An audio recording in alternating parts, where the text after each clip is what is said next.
सतनामो आदेश गुरु जी को आदेश ओम गुरु जी। देखिए, सबसे पहली बात यह है कि हठ योग के चलाने वाले हमारे भगवान गुरु गोरक्षनाथ जी हैं, जिन्होंने हठ योग चलाया था।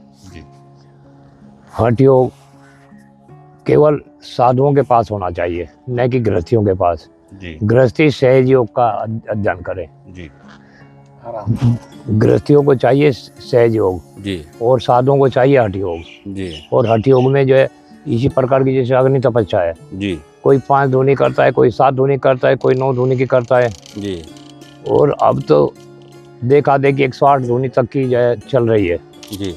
अब इसमें होता क्या है, ये क्यों किया जाता है? क्योंकि इससे जो है हमारे शरीर के जो विकार है उसे दूर करने के लिए, शरीर के जो हमारे अंदर जो विकार फंसे हुए हैं उन विकारों को दूर करने के लिए, इंद्रियों को अपने कंट्रोल में करने के लिए, मन को समझने के लिए, अपने मन को आध्यात्म की तरफ ले जाने के लिए, यानी आत्मिक दृष्टिकोण में जाने के लिए।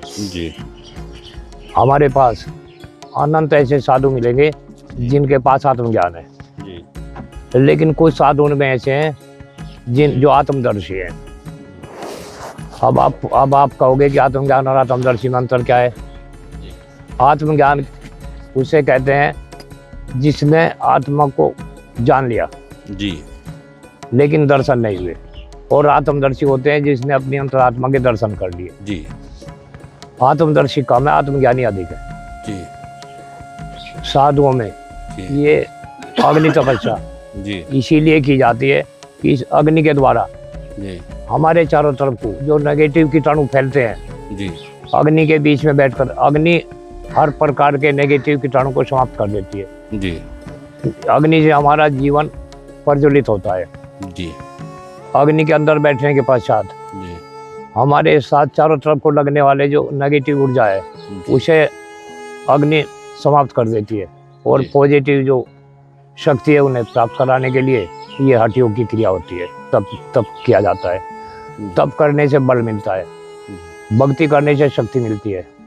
अगर हम भक्ति करते हैं, सुबह शाम करते हैं, रात्रि में करते हैं, तो उससे शक्ति प्राप्त होती है। लेकिन अगर हम तप करते हैं, अग्नि में तपते हैं, जल में खड़े होकर तपते हैं, अगर हम तपते हैं, हम तप रहे हैं, तो उससे जो है उससे बल प्राप्त होता है। इसी प्रकार से अग्नि की तपस्या जो की जाती है वो जीवन को सार्थक बनाने के लिए, अपने ऊपर कंट्रोल करने के लिए, अपनी इंद्रियों को अपने वश में करने के लिए, अपनी अंतरात्मा को जगाने के लिए, अपने आत्मज्ञान को बढ़ाने के लिए। और जब ये सब चीज़ें प्राप्त हो जाती हैं, उसी के पश्चात फिर संसार का भला किया जा सकता है। जब तक हम अपने आप को नहीं जानते, अपने स्वयं को नहीं पहचानते, तब तक हम दूसरे का भला नहीं कर पाते। दूसरे का भला करने के लिए हम अपने आप को इसमें अग्नि में तपाते हैं। अग्नि तपस्या होने से हमारी पॉजिटिव शक्ति बढ़ती है। हमारे अंदर जो ऊर्जाएं हैं, हमारे अंदर जो अनंत प्रकार की शरीर के अंदर, मैंने एक बार पहले बताया था कि हमारे शरीर के अंदर 72,000 नाड़ियाँ हैं। ये नाड़ियाँ, इंग्लिश शब्द है नाड़ी, हिंदी शब्द है नदी। नदी को अंग्रेजी में नाड़ी कहते हैं। यानी 72,000 नदियाँ हमारे शरीर में बह रही है। वो इस धरती पर बह रही है, इतनी नदियाँ इस पृथ्वी पर 72,000 नदियाँ बह रही हैं। हमारे शरीर के अंदर भी 72,000 नदियाँ हैं, जिन्हें हम 72,000 नाड़ी बोलते हैं। और हर नाड़ी में कोई न कोई ऊर्जा समाई हुई है। हमारे अंदर संपूर्ण देवियाँ, संपूर्ण देवता, ब्रह्मांड की संपूर्ण शक्तियाँ इस बॉडी के अंदर, इस शरीर के अंदर समाई हुई है। उन्हें जगाने के लिए हम ये तप किया जाता है। ये अग्नि तप, जल का तप, खड़े श्री, कुछ लोग खड़े खड़े तपस्या करते हैं, वो खड़े श्री होते हैं। ये सभी तपस्याएं ये हठ योग में आती हैं। और इनके करने से हमारे अंदर की नाड़ियाँ शुद्ध होती हैं, पवित्र होती हैं, वे खुलती हैं, वही ग्रंथियाँ खुल जाती हैं हमारी।